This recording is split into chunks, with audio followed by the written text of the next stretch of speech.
the invitation and appreciate the opportunity. So it's nice to visit with you guys and have a few minutes to share some information that we thought might be helpful for you in regards to kind of what's happening out there in the market right now. As was mentioned in the introduction, I've been doing this my whole career. I've been in the business for almost 25 years now, which is hard to believe how fast it's gone, but a lot of experience with a lot of very successful people and clients and markets, and so it's been great, and it's given me a lot of perspective in regard to today's market and what we're facing. And so I wanted to take a few minutes to share a couple things today. One is kind of what we're seeing in the market right now, just as kind of a market update from a research perspective and kind of what's happening out there in the commercial investment world.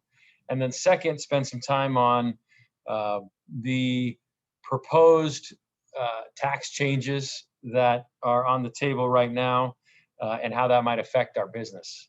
And so I'm going to go ahead and share my screen because there's some slides I want to walk through with everybody and see if we can add some value for you.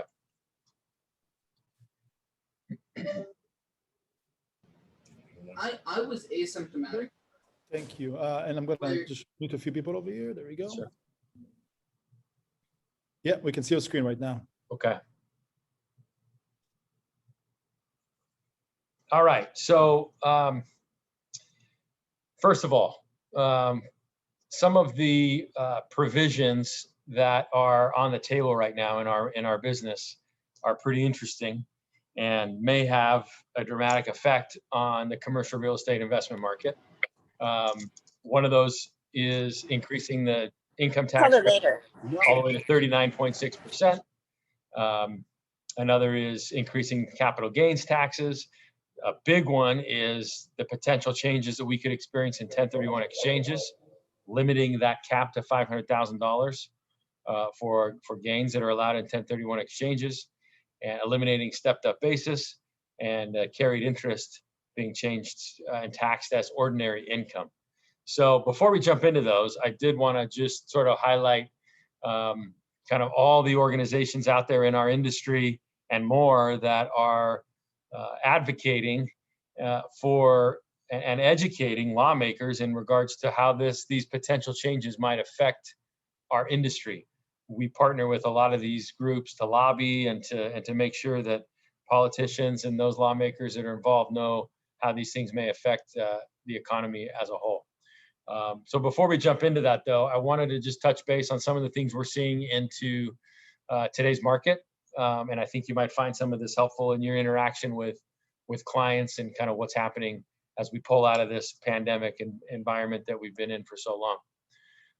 This is pretty interesting to see. The employment numbers that we lost a little over a year ago in COVID were over 22 million jobs were lost. Since then, we're back to, we've added 14.7 million jobs. So we're not all the way back yet to pre-pandemic levels, but we certainly are moving in the right direction. It has slowed down a little bit, the pace of job gains, but it's moving in the right direction, and we anticipate that to continue to look decent. Again, not as crazy of a gain as we saw in the last few months, but it's definitely increased. Oops, sorry about that. The next part in the middle of that slide there, I think, is interesting too, which is core retail sales have increased dramatically. We've seen over a 14% gain from January 2020 till today. And this is a function of government stimulus. It's a function of people having a little bit more money. They've been saving. They haven't spent as much potentially during COVID. They weren't going on trips. They weren't going out to eat. They weren't, entertainment was down. And so now people have had more money and they're starting to spend it. And that's helpful for the economy. And you see that on the right side of this slide too, that shows how much savings people have, the amount of savings for the average American family has increased, over this time period. So there's some strong indicators of some pent up demand that we're starting to see trickle down into our business as well. And this talks about this as well. It just shows the year over year change of what's happened with the money supply that's out there to be spent in the marketplace, a lot because of the Fed's actions and government, what the government is tried to do to help us, come out of this financial crisis, this pandemic crisis. Now we've got all this pent up demand and cash that needs to be spent in the marketplace. So when you're looking at our business in commercial real estate, I mean, there's obviously a lot of different parts to it, and a lot of parts to it were affected greatly and some not as much. It really varies by segment. And everything has gotten a little bit better in the last 6 months. But if you look at the right side of the slide, you'll see the product types that have been hit the hardest and that have been the most challenged: hotels and that market and hospitality, lower tier shopping centers and malls, senior housing, tier 1 shopping centers, et cetera. And you look at the left side in the green, you can see the parts of the business that were less affected and that have done pretty well kind of throughout. A lot of single tenant deals, the real high end office, life science, biotech, industrial business, warehouse distribution, self-storage, multifamily.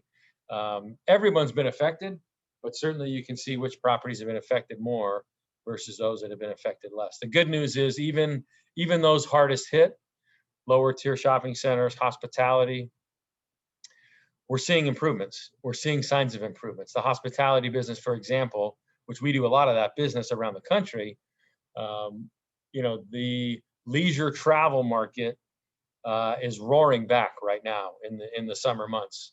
People are finally getting back on trips. People are getting out of town. As an example, I'm out next week on a family summer vacation that we had postponed twice. And we're finally going to get out of town and spend some time together as a family. And so we're seeing that in the hotel business. What we're not seeing is the business travel has not necessarily come back yet all the way. And so a lot of those hotels are still struggling, but improving. Similarly with shopping centers, retail business still struggling, but not as bad as it was. Tenants are reopening their business or starting to cash flow a little bit better, paying rent. So those were the hardest hit, but things are getting better. Things are improving. With that said, with that improvement though, what everybody is concerned about is inflation and where that may hit. And it looks like it will hit, and it looks like it already is, but it will continue. And this is a valid concern, and how the Fed's going to react to this, what they're going to do to potentially raise interest rates to temper inflation and to offset it a little bit is very likely going to be happening here shortly.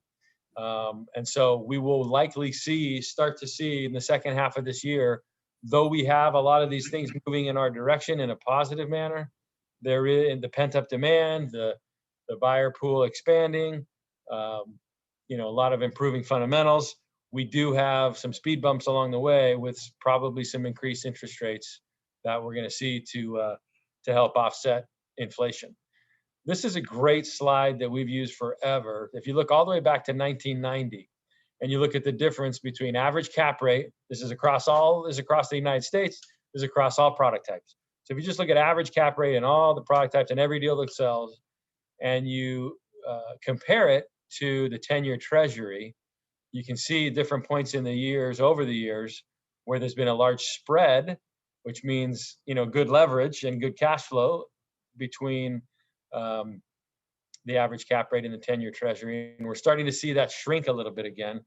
480 basis points is still a great spread, but it's not as large as it was, in the beginning of in the middle of the pandemic. And it probably will shrink a little bit more. And that could cause some challenges as we have some price kind of discovery where sellers are still expecting the highest prices that they're getting right now, and buyers are starting to expect a little bit less prices because they can't borrow money as cheaply. So we'll be watching this closely, but we expect that the spread between the 10-year and average cap rates is going to start to compress a little bit more throughout the rest of this year. But it's been great to see that the market has come back in regards to velocity and the amount of deals that are trading in the marketplace. The fourth quarter, with a lot of pent-up demand, the fourth quarter last year ended up being a very strong quarter of deal flow. And Q1, pretty darn good too, and some of those numbers are still trickling in. We anticipate the second quarter also to be pretty strong as we continue to pull out of the pandemic from a number of transactions perspective. So most signs are positive. Most signs are good. The speed bumps along the way are inflation and the increased interest rates that are probably going to come with that. So with that kind of backdrop and kind of where we stand in the market, I did want to touch on these proposed tax law changes. And hopefully you'll find this helpful, and the kinds of things that most of our clients are asking about right now and are interested in. And, you know, we don't have all the answers yet because we don't know what's actually going to pass and what's not going to pass. And we may not know for a few months, but it's good to be informed and to know what is on the table so that you can have conversations and inform your clients about it. So one of the main ones is just increasing income tax, right, across the board. So the tax rate was lowered in 2017 to 37%, and what's on the table now is increasing it for the highest tax bracket, increasing it back to 39.6%. The projected revenue that the government was hoping to kind of reclaim in tax revenue from this increase is about $116 billion over the next 10 years. Another increase or another potential on the table change is increasing capital gains. This is probably even more dramatic to our business, increasing the capital gains tax, which right now is at 20%, separate from our ordinary income tax, but capital gains taxes that, you know, our clients gain and when they sell a piece of real estate, for example, right now that tax is 20%. The proposed change is to align that with ordinary income tax, which is for the highest tax earners, 39.6%. So if your capital gains tax is the same as your ordinary income tax, that's a pretty dramatic shift. And that changes investment goals and initiatives potentially, or discourages investment when there's not as much of a potential return, or a lot of that return is taken back by the government. That unintended consequence, we think, could be pretty severe to real estate, and so we're lobbying and fighting pretty hard against that occurring. Another significant change that's on the table is setting the 1031 exchange protection of capital gain that has always, under the code 1031 as it stands today, all capital gains have been deferred when you exchange into a property or properties of equal or greater value, as long as you're doing so by the time guidelines that are a part of the code. On the table is to cap that potential gain at 500,000. So any gain above 500,000 would be taxed. And this would have a dramatic effect on 1031 exchanges, especially when you consider that basically 20%, and I think the number might even be a little higher, but 20% of all commercial real estate transactions are one or both parties is coming or going in or out of an exchange. And so, you know, the current law has been positive for commercial real estate trades. And in the majority of cases, exchanges have added value to real estate and created economic activity. And we think that this change would have a dramatic effect potentially on transaction activity, especially in the shorter term. Actually, in the real short term, it might improve velocity as people are trying to get transactions in before the tax changes happen. But once the tax changes go into effect, it could really dramatically affect the number of transactions in the market for a couple of years, as people are just kind of reassessing and trying to decide what they're going to do. The economic activity that comes from 1031 exchanges, if you look at the right side of this slide, and this is where we think part of the reason why we're hopeful that this potential change would not go through, is that once lawmakers understand what they're really hurting by making these proposed changes, that it's not going to actually be a positive for what they're trying to accomplish, which is to, you know, gain more tax revenue to help the country. Over 500,000 jobs are associated with 1031 exchanges around this country, and that translates to over $27.5 billion of labor income, $55 billion of total value added to the economy on an annual basis, and $7.8 billion of federal, state, and local tax revenue that would be affected. So we hope that this change does not occur. Depending on who you ask, you'll get different opinions on whether it'll go through or not. But we think we have a pretty strong case, and our industry has a pretty strong case as to why this would actually have the opposite effect to what the government may be proposing and hoping.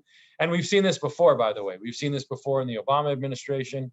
We've seen this before where it's been talked about or it's been floated out there that they make changes to the 1031 exchange tax code as it stands, and it never has gone through. We'll see if this time is different. Hopefully not, but we'll see how that progresses. Another change is changing tax carried interest to regular tax rates and regular interest. This could have also a dramatic effect and unintended, consequences with what they're hoping to achieve. This really affects partnerships, managing partners of LLCs, all of that spur a lot of commercial real estate activity. This could affect those, dramatically, and we hope that people understand that. And then one other thing that is worth talking about here is the idea of eliminating the stepped-up basis, which again could have a pretty dramatic effect on our business and how our clients think and what decisions they make.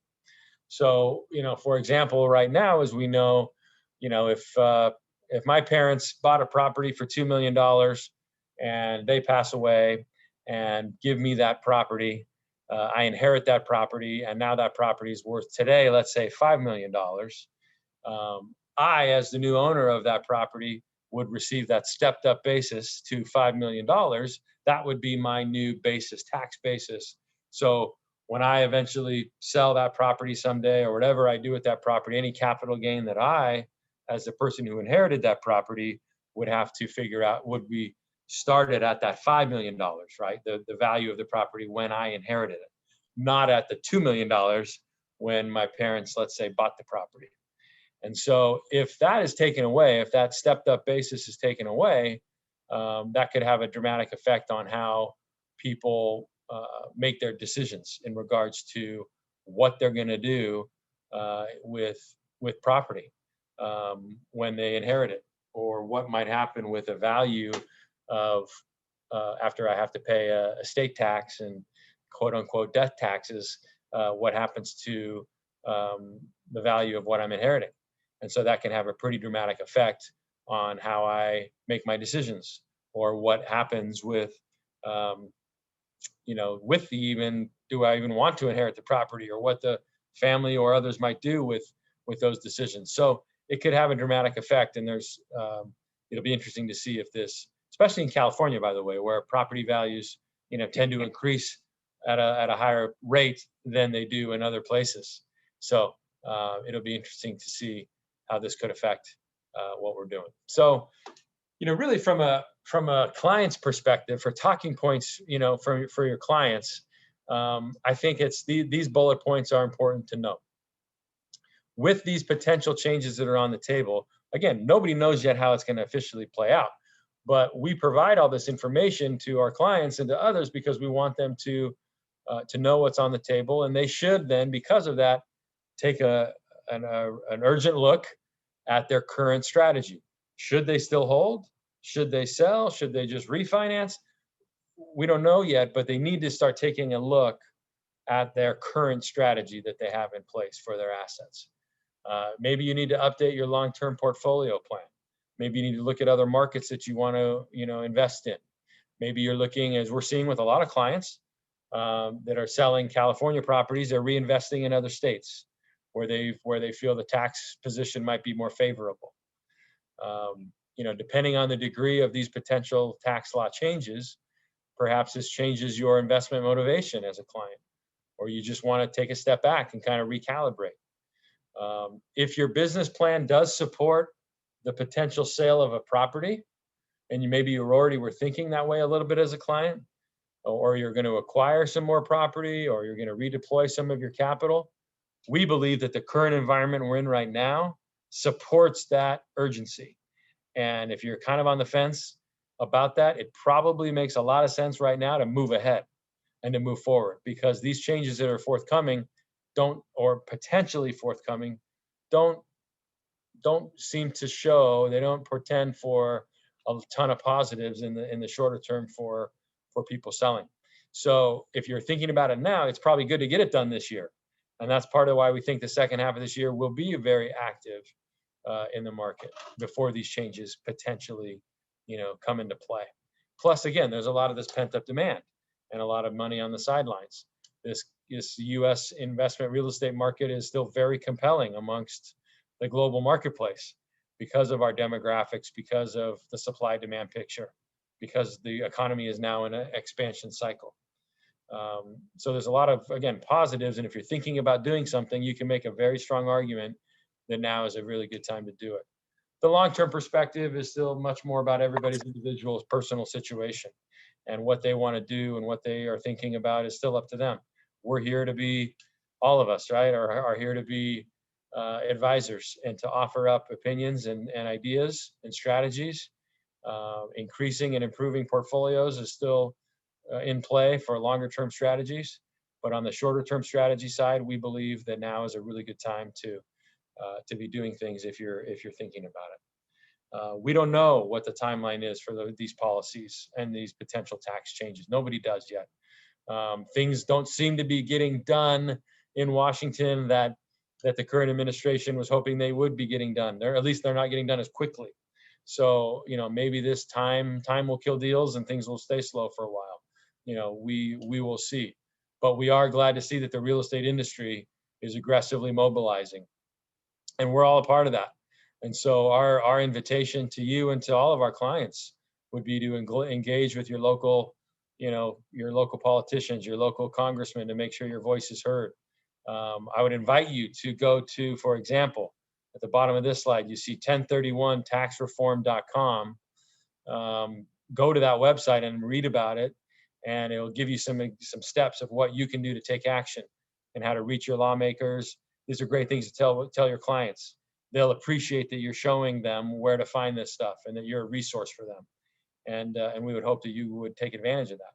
So again, I hope that this is helpful to give you a sense of what's happening, what we're seeing in the market right now from a broad perspective, and then what these potential changes how they may affect our industry, how they may affect our business, and invite you to get involved, because we all can do more, and we all can be involved. This will help as the market is changing, and people need to hear from us and know what's going on. So again, hopefully that's helpful. I'm happy to open it up and answer any questions if there are any, and appreciate the opportunity to visit with you. First of all, Adam, thank you for your time. That was a super valuable presentation. And whoever missed the intro, most of you know Adam or of Adam, Senior VP Division Manager for M&M Marcus Millichap in the Southern California division and surrounding, actually, the Western region, basically, right, of the US. Congrats again. So first question from, I think, Shaya, and that was actually also my question. Was super interesting to know what kind of jobs are associated with the exchange, with 1031. I mean, right, it was pretty impressive number. So just kind of interesting. Right. Right. It's actually very interesting too. It's because it's across the board, but it's things like brokers, right? So certainly us on the phone are a big part of that. If the number of transactions is, sliced in half, let's just say, that could have a dramatic effect on the brokerage industry. But then everything else that's associated with that, right? Title, escrow, real estate attorneys, property inspectors, the word I'm thinking, appraisals. It trickles all the way down. And then think about the financial side, the financing side of it, lenders, finance, loan originators, and brokers on that side. I mean, it trickles through the industry substantially, even down to builders and contractors. All of those things are affected if 1031 exchanges are changed dramatically. It's a good question. Yeah, and we'll see, as you mentioned, this time around, they keep trying and trying. Right. We'll see how that's gonna evolve. Right. Other questions? Joe Penish. Joe. I can see the question here about eviction moratorium and how that may affect the market. We are. By the way, guys, you know, What's that? you can. Whoever's asking, it's breaking up. It's breaking up, but let me try and answer that eviction moratorium question. And we don't know exactly when, locally that's going to be lifted, but we do think it'll have, a positive effect for landlords and starting to see some rent growth again. I mean, one of the interesting things that happened during COVID in LA County that we haven't seen in like 20 years is multifamily rents actually decreased. For the first time in a long time. Even in some other, lower or other tougher economic downturns that we've had, Southern California has been remarkably resilient as it relates to multifamily rents. And interestingly enough, we finally saw that slow down, and one of the first times in a long time that we've seen it slow down. So I think what will happen is we'll finally start to see rent growth again. Now, we haven't seen that much of a slowdown in multifamily transactions. And as many of you have seen, the pricing has still remained very aggressive. So, I don't know if it'll have a dramatic effect on values because most people have just been waiting for the moratorium to be lifted. But anyway, it should be a positive thing as it comes to slowly start to see some multifamily rent growth again. And the other question I see there from you, Joe, about stepped up basis affecting the properties in a living trust, that's a really good question. I don't have the answer to that. I'm not an expert on living trusts. So I think that's probably a question for an expert in that field. And I don't know if anybody knows the answer yet, because it depends on how that law actually looks. So that's a really good question too. So anything else on anybody's mind?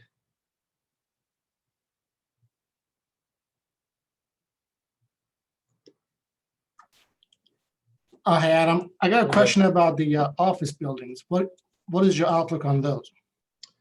We remain fairly bullish on office. It has been a challenge, no question.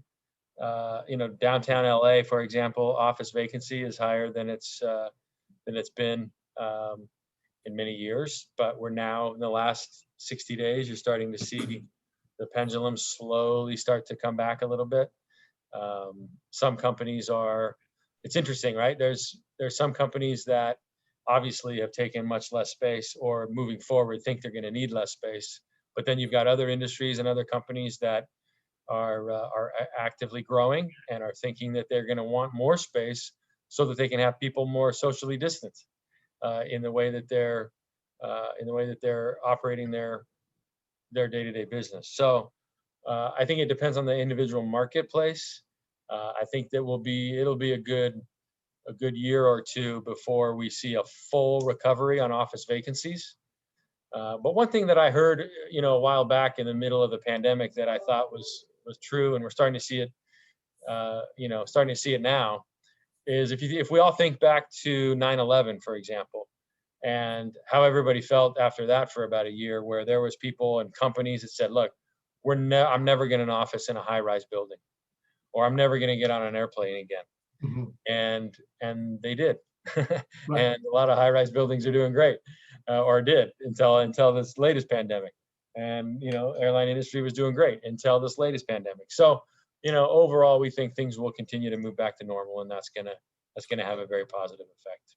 Do you think that the unemployment benefits that's gonna stop end of September is a catalyst for the office buildings growth?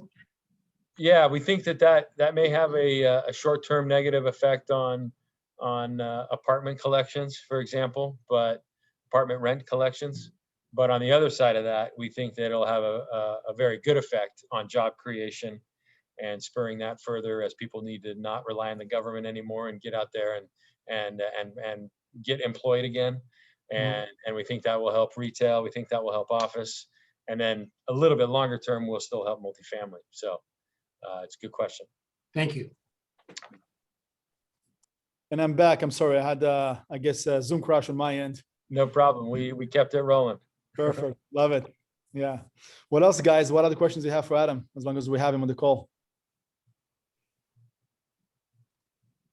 Hi, Adam. Hey, Michael.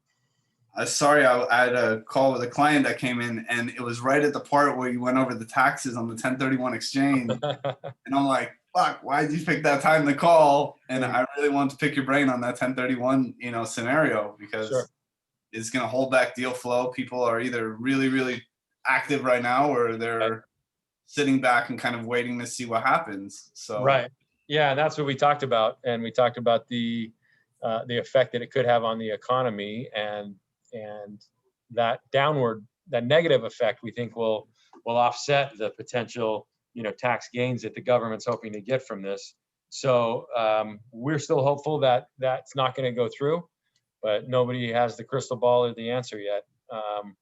Our invitation to you is to get involved, to all of our clients, is to get involved and to know what's on the table, and to visit that website that I mentioned, and be informed, and reach out to their politicians, whoever they may be, to try to inform them so that this doesn't go through. One of the things that we're all holding out hope for in that regard is, it's interesting that a lot of people in Congress, a lot of congressmen or senators or whatever it may be, actually own real estate too, right? So we think some of them are even if whatever side of the aisle they're on, they're not going to be too anxious to push through a ban on 1031, or a limit to 1031 exchanges. Hopefully that's the case.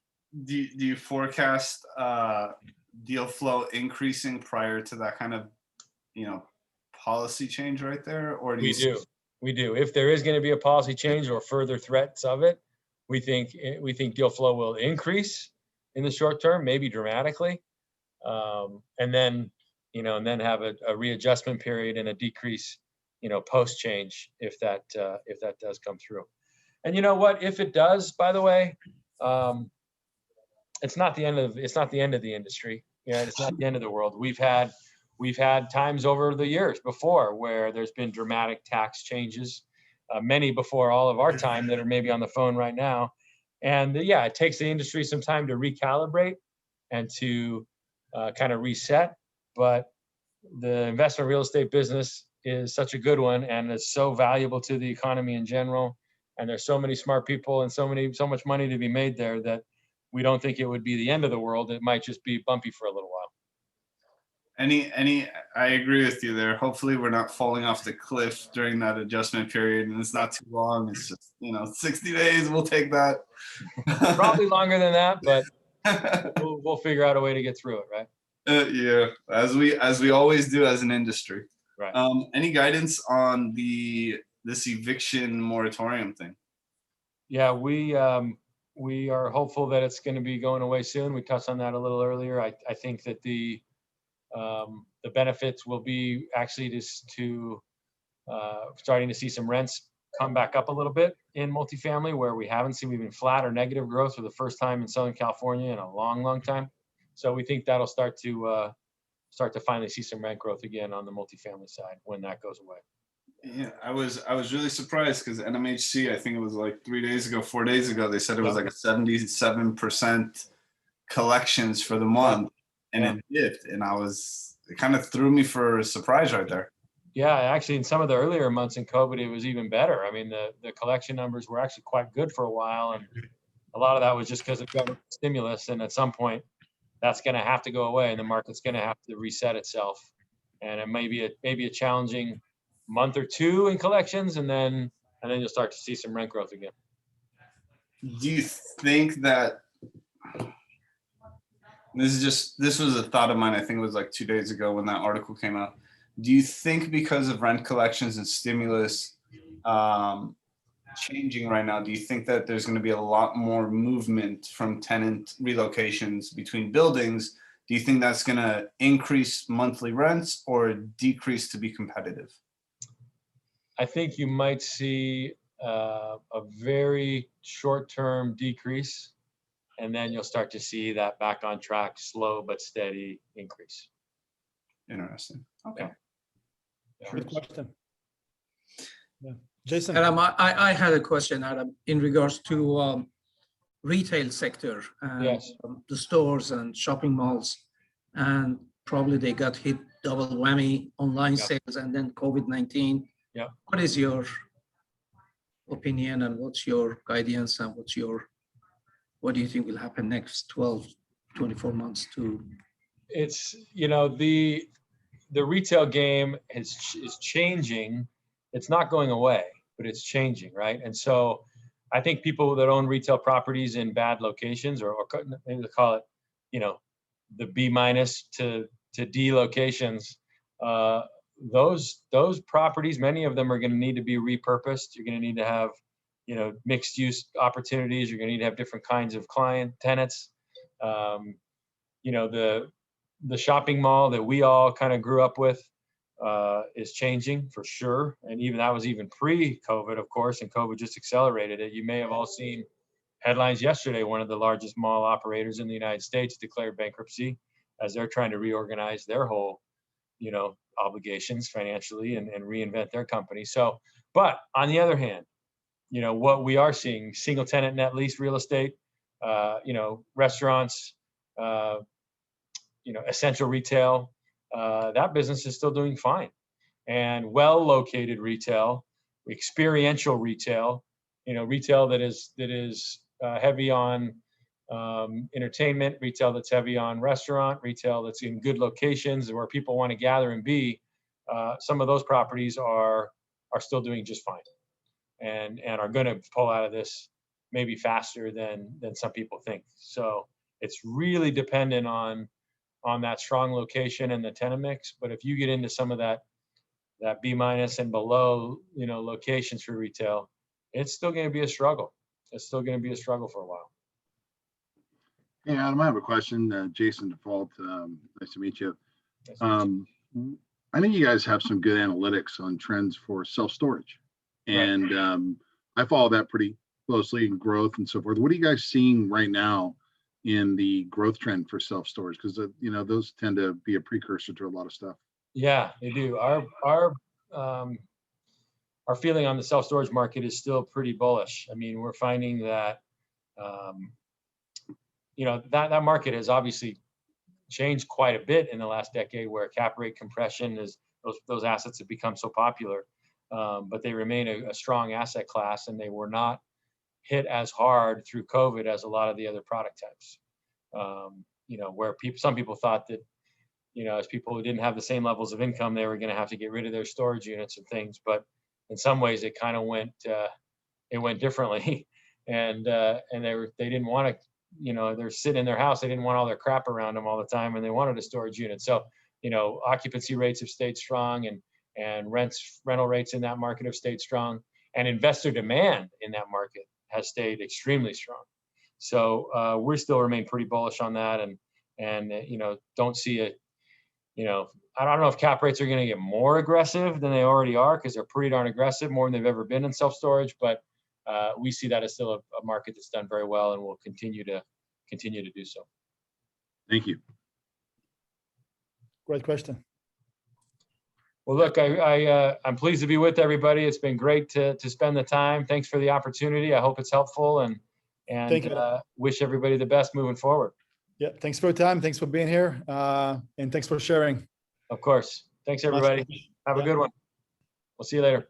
Thank you, Adam. Bye-bye. All right, that was Adam Christofferson, the Senior VP for M&M. Pretty cool presentation and some insight, no, guys? Yeah, I agree. Yeah. It was interesting. How did you get a guy from M&M to give us a pitch? That's what I want to know.